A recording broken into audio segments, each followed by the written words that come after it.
blustery morning here. Really starting to look at the... Ooh. It's windy, it's a bit chilly, and it's early on Easter Sunday. It's about 7:30, and here we are, our second Sunday.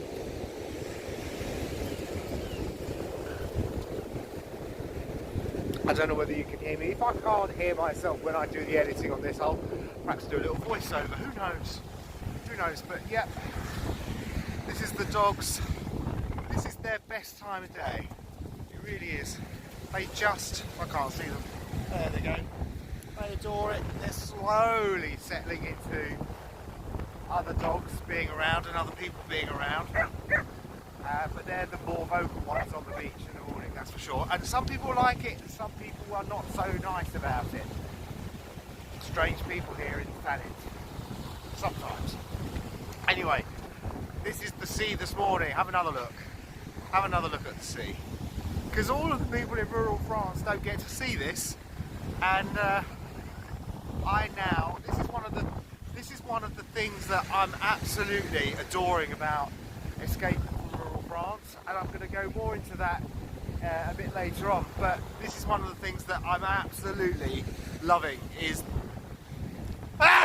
excuse me, it's this every morning, and they are just adoring it. Absolutely.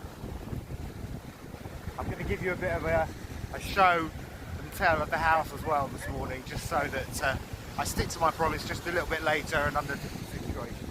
Anyway, I'll come back later. Alright. So on a little ramble, and I'm just doing a little voiceover, and then I've got some music on. Just a little ramble between the sea and my front door. So do come along.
So we've just left the sea and the harbour, and what Ramsgate is really nice for is it's these lanes that are mostly closed to traffic during the week, but it's Easter weekend so it appears that everything is open, but it's just an unusual feeling to live in a town where everything is at your disposal, a short walk from your front door.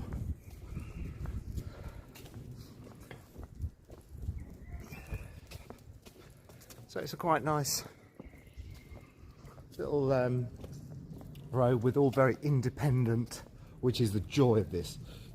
There's lots of independence. I also discovered the best Indian food I think I might have ever tasted. But there's lots of restaurants. There's Polish, there's Turkish, there's Caribbean, there's Indian, there's Italian. I haven't seen a French restaurant yet. I'm not missing a French restaurant so much, but I'm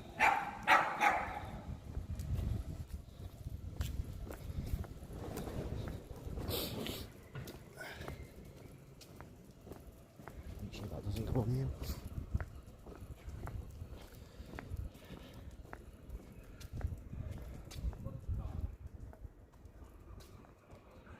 So you come to a junction, and another junction, and another junction. Urban Lane, High Street, Queen Street.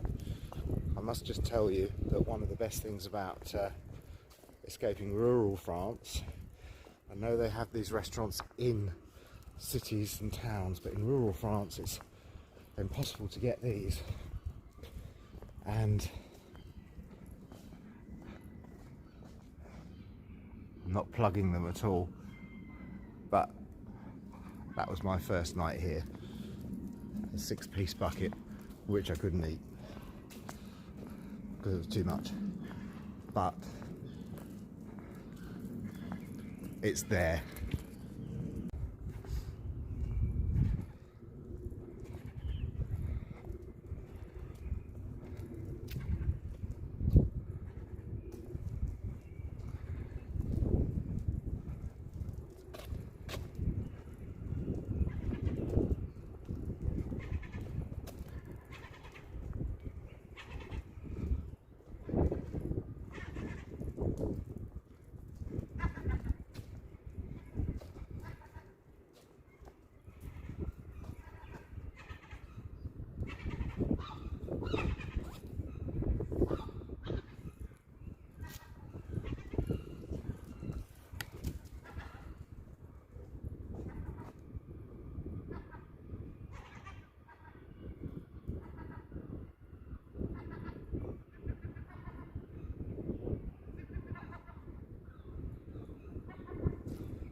It's a little bit later on, and just had a shower, freshened up, and I wondered whether you might like a little tour of my house.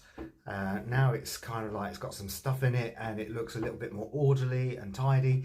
So come on, I'll show you around. So you come in the front door and you've got the stairs, obviously they're stairs, and you go into the lounge, which when I first got here it was like, oh gosh, it's small, but what a spoilt brat I am. It's a perfectly good big lounge that looks out onto the courtyard, which I'm slowly taking control of. Harder work than you thought for such a small space. If you can imagine the garden that I've left behind, which you would have seen in previous videos, that space is kind of hardcore. But anyway, this is the lounge, which I've now got some bits and pieces in. The sofa, courtesy of a donation from my sister and her husband. Thank you very much. So yeah, that's the lounge, which I'm very happy with. This is one of my favourite paintings.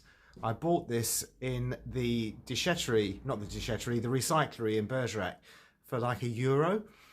And I just love it. It brings me in every time I look at that picture. Anyway, it's above the settee now. So that's great. So that's the lounge. Still loads to do, of course. But it's a Georgian house. And it's got loads and loads of cornicing and archways. It's beautiful. It's a grade 2 listed building. So the outside, it's listed for the outside. You come through into the garden room, which is going to be my little library and music room. As you can see, I've still got a few boxes to unpack.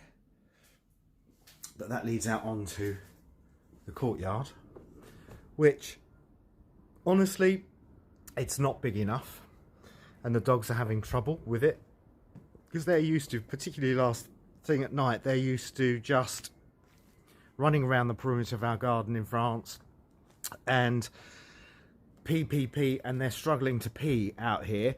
So what we're having to do is to go for a walk down the road every night so that they can go for a pee. Anyway, this is the back of the house. You can see there's stairs going down to the basement, which I think is really cool.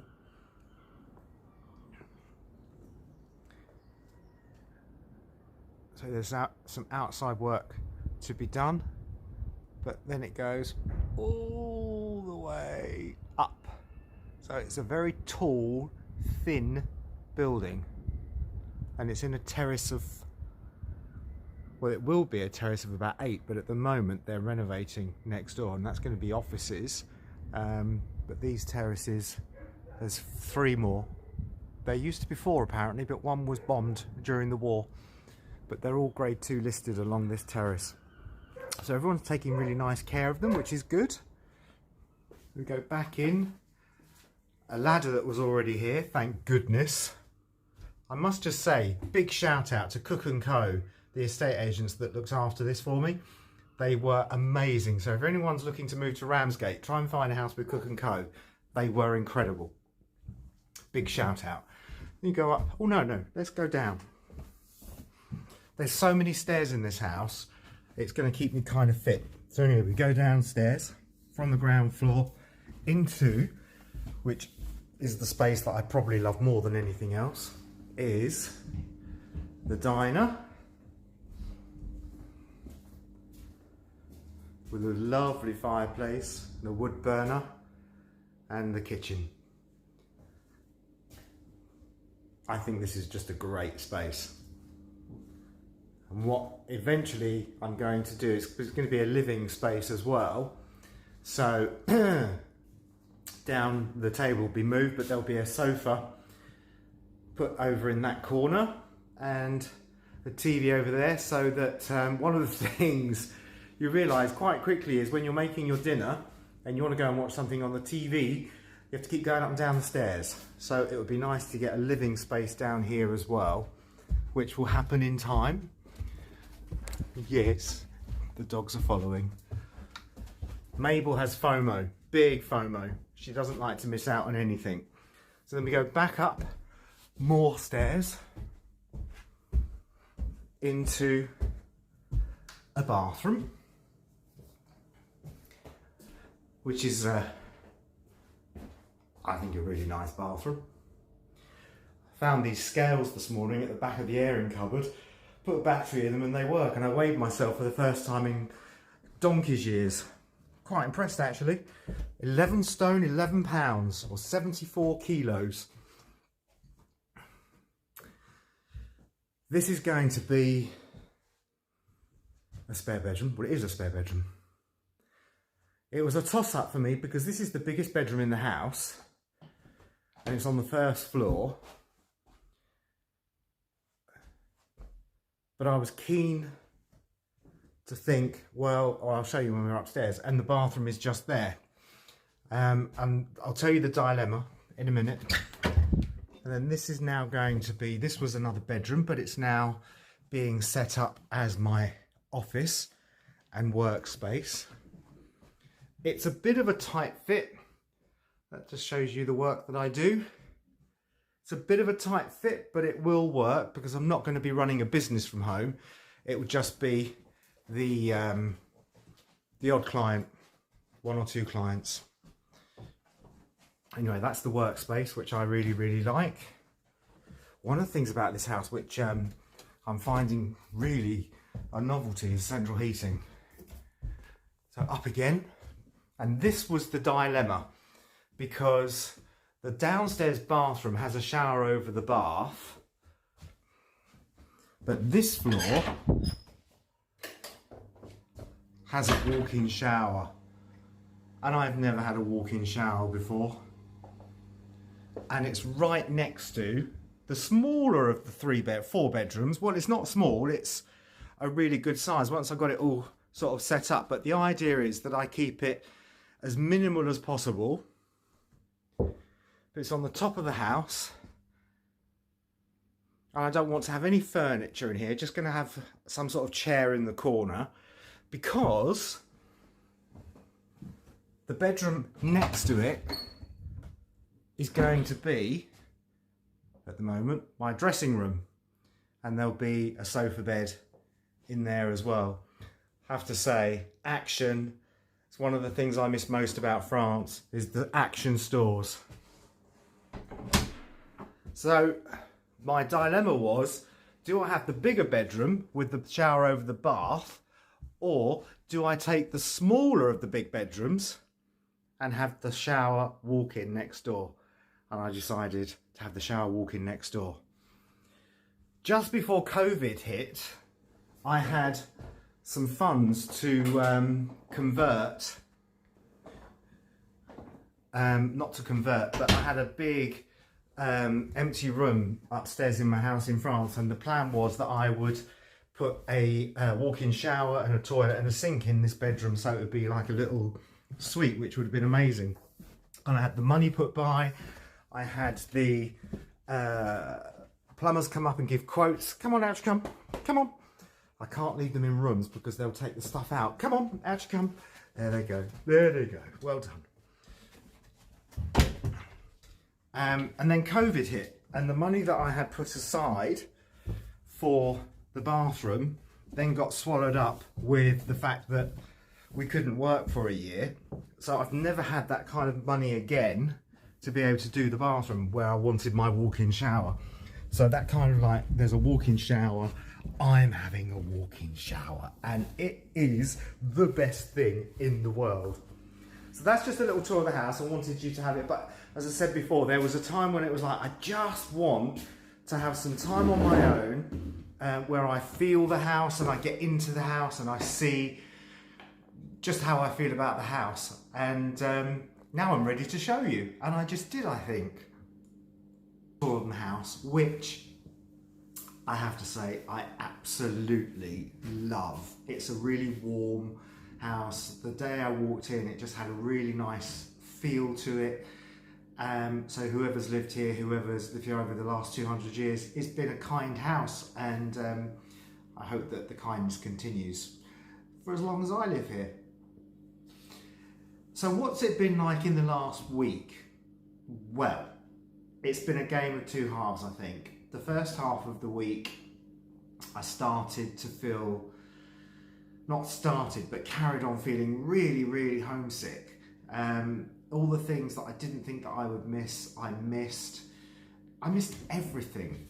And I know that when I moved to France 11 years ago, it was exactly the same feeling. I missed everything about living in London. I missed my work, my friends, my flat. So it's not an unfamiliar feeling, but because it was 11 years sort of difference, it felt like a new feeling, and I was like trying to just sort of deal with, come on, you felt like this before, you know what it's going to be like, you know that there's a transition period. So I've been calling it this week re-entry problems. One of the things that I made a couple of boo-boos this week, one of the things that I've done is I've locked myself out twice, not once, twice. Because in France, when I take the dogs for a walk in the morning, it's just the doors open, there's no lock. Well, there are locks, but I never leave them locked. I never take keys with me because you're in the middle of nowhere and no one's coming in. And I did exactly the same here. I think it was the first morning that I was here. I did exactly the same thing, just walked out the front door, closed it, and it wasn't until I was halfway along the beach when I realised, I forgot my front door keys. Didn't know what to do. It was 6 o'clock in the morning and I'm thinking, what am I going to do? Who can I phone at this time in the morning? Nothing's open till 9. But I got back and I was able to shimmy over the back fence, fortunately, and the back door was ajar, so I was able to get in. But my thinking was, don't leave that door ajar when you take the dogs walking. You're living in the town now. So a couple of days later, I left, did exactly the same thing, and it was a bit later, it was 7 o'clock. Halfway along my walk, I was like, I've done it again. I've left my keys at home again. What am I going to do? So there's people walking past upstairs, which sets the dogs off, which they're barking at everything at the minute. Bless them. I got home and I fruitlessly tried to get over the fence and open the door, knowing that it was shut. Couldn't get in, and there were builders next door, and one of them kindly gave me a phone so I could phone a locksmith, and I had to wait outside my house for 3 hours for the locksmith to come. So now I have a key in the pocket of the coat that I walk my dogs in every morning, and it's tucked safely away so that I don't make that same mistake again. One of the things about this house is it's on a street. It's a reasonably busy street, but there's lots of footfall. And every time someone walks past, Hugo is jumping up at the window and I've got nets. I hate net curtains, but they're keeping just that barrier of people looking in. But I've now taken down all of the net curtains in all of the other windows of the house, because every time he jumps up at the window, he rips the net curtains, and he's just done it again. So anyway, that was one thing this week about the keys, and just I'm standing outside on the street going, what am I doing, what am I doing? And that thought kind of has carried on pretty much most of the week, is what am I doing? Why am I here? All of those things that are completely normal in such a big transition. The beach is amazing, the house is amazing, it's just everything else seems to be just a little bit quiet at the minute, but that's okay, it will all come together. I have to say as well, before I forget, I've got more subscribers this week. Thank you so much. I did a short this week that I'd reached 50 subscribers. It was a bit of a milestone. I've now got 56. So it's going up and up and up. Thank you, and welcome to all of the new subscribers, and I hope you stay with me. I'm trying to create that kind of transitional thing of what's it like to move from different countries back into a country that is your native country, but you feel like you're a duck out of the water. I feel French in England, bizarrely. And I know that transition will change back, and I know it's all going to be all right. I'm lucky that I've got such a great house that makes me feel comfortable. The big thing this week is, and again, this might be quite a long video this week, so bear with me, is the problems I've had with the furniture removal company. When I booked them in, I think, January, I booked them in January, and I used this company because they were the only ones in France that actually came up to the house, did a recce, took a note of all of the bits and pieces that were coming back to England, and all the other companies sent you the forms to fill in, and it was like, you have to do it all yourself. And I was like, I just want someone to come and have a look so they know. And that was why I chose this company. Well, I've been here now for 11 days, 12 days, and I was 2 days in. I arrived on the Wednesday, and on the Friday, the furniture van arrived, and it all came out, and I was sorting through, but I already knew that he said that the load was too heavy. And I was confused as like, why is it too heavy? You've been to my house, you've done all the weighing, you've done the photographs, I've sent the inventory which you have to do for a customs declaration. There was no follow-up from that. So a quarter of my furniture wasn't on the lorry, with no kind of plan as to when it would be then represented. The furniture removal company based in England then wanted the balance of the payment made before any further journeys were done, and my argument was, well, the job's not finished, so why should I pay? And we eventually agreed on that 50% of the final balance would be paid, until I started unpacking all of the black sacks.